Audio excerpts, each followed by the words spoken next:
500 500 49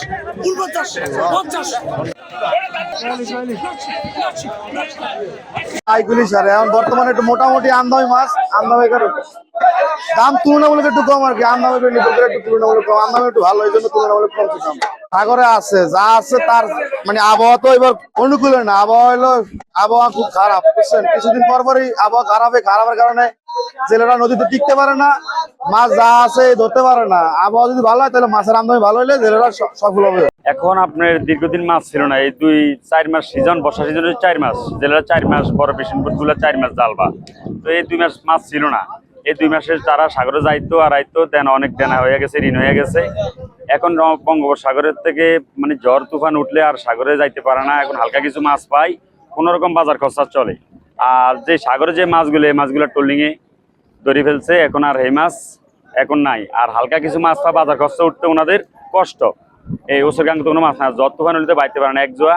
আবার 2 জোয়া ইয়ার বেশি বাইতে পারে না একটা বড় ফিশিং বোটে আপনার 20 থেকে 25 জন মানুষ থাকে স্টাফ থাকে আর যেগুলা পোন কাটা ফিশিং বোট সেগুলা আপনার 15-16 জন আর যেগুলা ছোট ট্রলার এগুলাতে আপনার 10-11 জন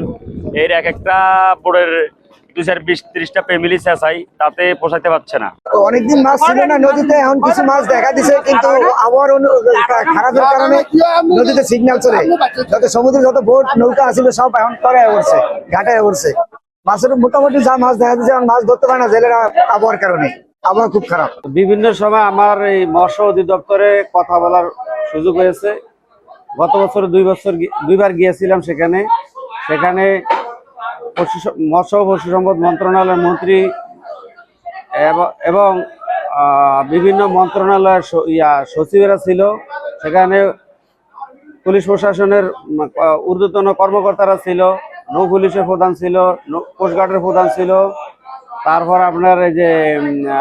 নৌবাহিনীর প্রধান ছিল সেখানে আমি বললাম যে বাংলাদেশে আপনারা যত আইন পাস করেন কিন্তু অসাধু কিছু প্রশাসন আছে তাদের কারণে বাংলাদেশের মাছ হারিয়ে যাইব তার কারণ পুলিশ নদীতে নামে জাটকা মাছ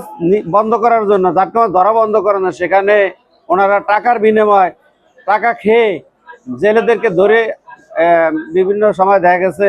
আপনার 15,000 20,000 25,000 টাকা বিকাশের মাধ্যমে নিয়ে জেলেদেরকে ছেড়ে দেয় এরা পকেট বাড়ি করার জন্য পোস্টিং নিয়ে সেখানে 50-60 লক্ষ টাকা ঘুষ বাণিজ্য করে সেখানে যায় আপনার চাকরি করার জন্য নদীর লাইনে কোস্টগার্ডও যায় এবং নৌ পুলিশও যায় তাদের কাজ হইলো নিজেদের পকেট বাড়ি করা। এই আর একটা কথা হলো বাংলাদেশের চট্টগ্রামে যে ট্রলিংগুলি আছে সেখানে বড় বড় ট্রলিং স্টিল বডি জাহাজ ওগুলিতে 10 টন 15 টন 20 টন মাছ তোলে এক সমান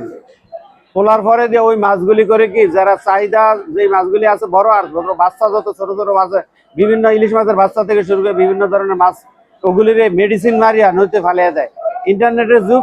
যদি কেউ মনে করেন এটারে ছবি করে ইন্টারনেটে ছাড়িয়ে দিবে এই জন্য মানে মেডিসিন মারলে মাছটা অতি দ্রুত ডুবে যায় বাসা থাকে না এই কারণে মেডিসিন মারে। আর বর্তমানে আমাদের এখানে যে সমস্ত কাঠবডি ট্রলিং আছে ওটিরও সরকার এখন কোনো আমলে না নিয়ে এসব কথাবার্তা কোনো আমলে না নিয়ে আমরা যত পদক্ষেপ নিলাম যত কথা বললাম এই কথা তারা কোনো আমলে না নিয়ে এখন আবার ট্রলিং এই যে কাঠবডি ট্রলিংয়েরও এবার লাইসেন্স দিতে আছে দিন ট্রলিংয়ের সংখ্যা বাড়তে আছে। বাংলাদেশের মাছ এমন সময় হারিয়ে যাইব এক সময় যেমন আমরা এখন বিভিন্ন ধরনের রয়্যাল বেঙ্গল টাইগার বিভিন্ন ধরনের দেখতে যখন চিড়িয়াখানা যাই সেখানে গিয়ে দেখি কিন্তু ইলিশ মাছও একদিন আমরা এইভাবে ইলিশ মাছ দেশে পাবো না ওই ইলিশ মাছ দেখতে হলে চিড়িয়াখানা যাওয়া লাগবে।